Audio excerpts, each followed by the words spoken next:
네, 오늘 우리가 함께 볼 내용이 존재할 시간 제1부 제2편 제4장입니다.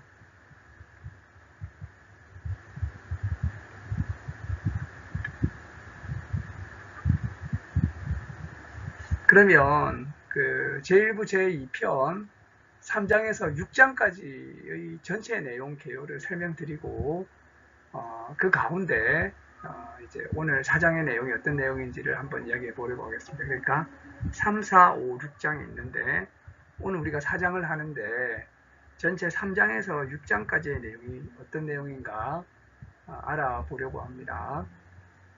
3장 이전에 어떤 이야기를 했었냐면 존재와 시간에 있어서 그 현존재 분석을 했었죠. 현존재 분석. 다자인스 아날리티크라고 해서 현존재 분석을 했었고요.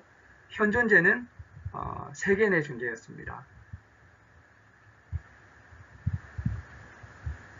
그리고 이제 이 세계 내 존재로서의 현존재에 대해서 실존론적으로 분석을 하니까 처의 있음과 이해와 말과 빠져 있음 이런 부분들에 대해서 분석을 했었습니다. 그리고 이제 이걸 이제 내존재라고 하기도 하죠. 내존재.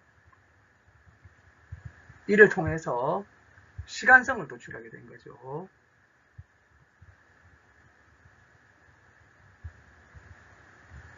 시간성을 도출하게 됐습니다. 시간성은 도래와 기재와 현재라고 하는 세 가지로 이렇게 도출이 되었습니다.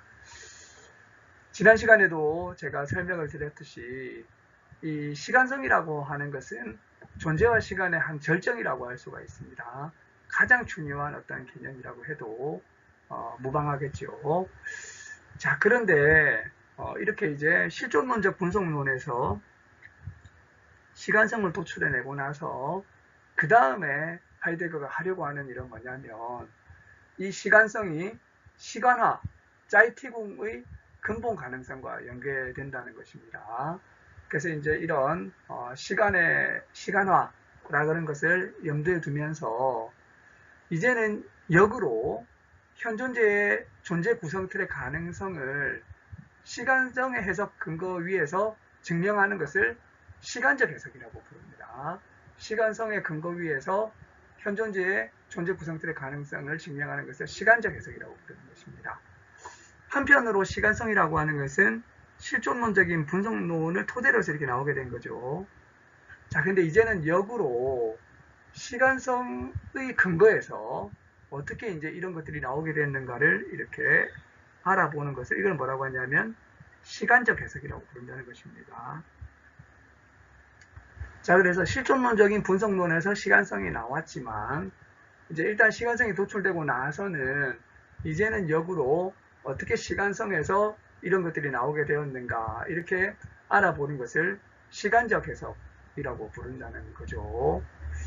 자, 그래서 우선 이 시간성이라고 하는 것은 어디에서 방점이 찍혀 있냐면 앞질러 달려가 보는 결단성에서 처음으로 자신을 드러냈다는 것입니다.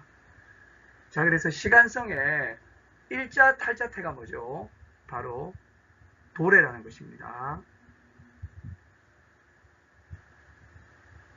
이것이 1차 탈자태예요.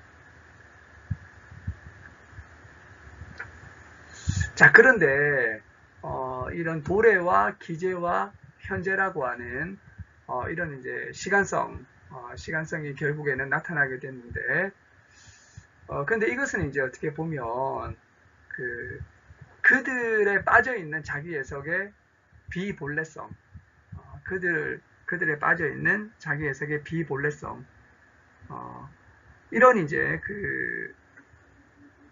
모습에 이런 이제 앞질러 달려가 보는 결단성이라고 하는 것은 사실은 본래적 양태라고 하는 거죠. 자, 그러면 평균적으로 있는 상태는 어떤 것인가? 평균적 무차별성 가운데 있는 평균적 존재 양식을 뭐라고 부르냐면 일상성이라고 부릅니다. 그래서 일상성이 그 시간적 구조에서 밝혀져야 된다고 하는 거죠. 그래서 존재와 시간 제1부 제2편에서는 이런 순서로 이야기가 진행된다고 하는 것입니다. 우선 시간성이라고 하는 것을 도출하는 것이 가장 중요한 과제 가운데 하나였죠. 그래서 자이틀리카이트, 도래와 기제와 현재라고 하는 것이 도출되었고, 자, 그 다음에는 비본래적이고 무차별적인 가운데 있는 평균적 존재 양식, 일상성, 이 일상성의 시간을 풀어낸다는 것입니다. 오늘 우리가 하려고 하는 것입니다. 오늘 우리가 하려고 하는 것이 바로 이 4장 일상성의 시간을 이야기하는 것이고요. 그리고 다음 장인 5장에서는 역사성의 문제를 다루게 됩니다. 물론 이 역사성이라고 하는 것도 결국에는 시간성에서 유리한 거죠. 다 시간성에서 나온 겁니다. 일상성도 시간성에서, 역사성도 시간성에서, 그리고 맨 마지막에는 시간 내재성을 이야기하게 되는데, 시간 내재성도 결국에는 시간성에서 나오게 됩니다. 결국에 시간성에서 이 모든 것들이 다 나오게 된다라고 하는 거죠. 한마디로 시간성은 근원적인 것이고, 일상성, 역사성, 시간 내재성이라고 하는 것은 파생적인 것입니다. 시간 내재성이라고 하는 것은 세계 내부적 존재자의 시간 규정성을 시간 내재성이라고 합니다. 그래서 시간 내재성까지 이야기를 하고, 그리고 이제 다른 중요한 내용을 좀 다루게 되면 존재와 시간이 끝이 나게 됩니다. 오늘 우리가 제4장 일상성의 시간을 함께 살펴보고자 합니다. 자, 그러면 제4장에 어떤 내용이 있는가 한번 더 구체적으로 들어가 보죠. 제4장은 시간성과 일상성이라고 하는 제목을 가지고 있습니다. 우선 67절은 제4장의 서론에 해당이 되겠죠. 67절이라고 하는 것은 제4장의 서론에 해당이 됩니다.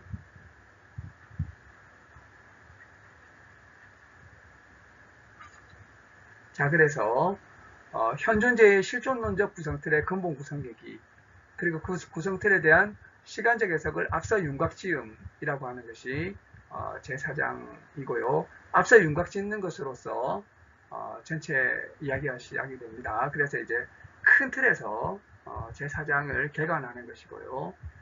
자, 68절이 굉장히 중요하죠. 제68절, 여러 밝혀져 있음 일반의 시간성이라고 하는 그 주제로 이야기를 하게 되는데요. 여기에서는 실존론적인 여러 개념들에 대해서 시간적 해석을 하게 됩니다.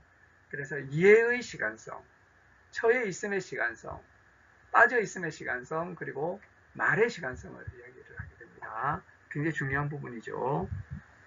자, 그래서 이런 개념들은 사실은 실존론적 개념들이죠.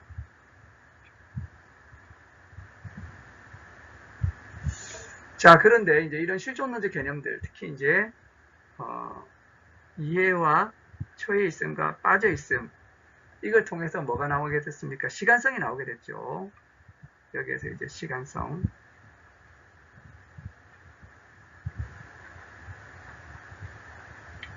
이런 시간성이 나오게 됐는데, 이제는 이런 실존론적 개념들이 시간에서부터 어떻게 이해가 되는가, 이런 것들을 이제 그 시간적 해석이라고 부릅니다. 이런 것들을 다 시간으로 어떻게 보면 환원적으로 해석해 버린다는 거죠. 다 이거 시간에서 나온 거예요. 이런 내용들을 제68절에서 다루게 된다는 것입니다. 자, 그러면 제69절은 한 걸음 또 더 나가게 됩니다. 이것은 세계 내 존재의 시간성과 세계의 초월의 문제라고 하는 매우 어렵고 매우 중요한 부분을 또 이렇게 하이데거가 다루게 됩니다. 세계 내 존재의 시간성과 세계의 초월의 문제. 자, 여기에서 하이데거는 둘러보는 배려의 시간성을 이야기하게 됩니다. 둘러보는 배려의 시간성. 그리고 둘러보는 배려, 이것은 어떻게 보면 손안의 것하고 연관되는 거죠. 그런데 이것이 이제 눈앞의 것의 이론적인 발견으로 변형된다는 것입니다. 이것도 역시 시간적인 의미를 가지고 있다는 거죠.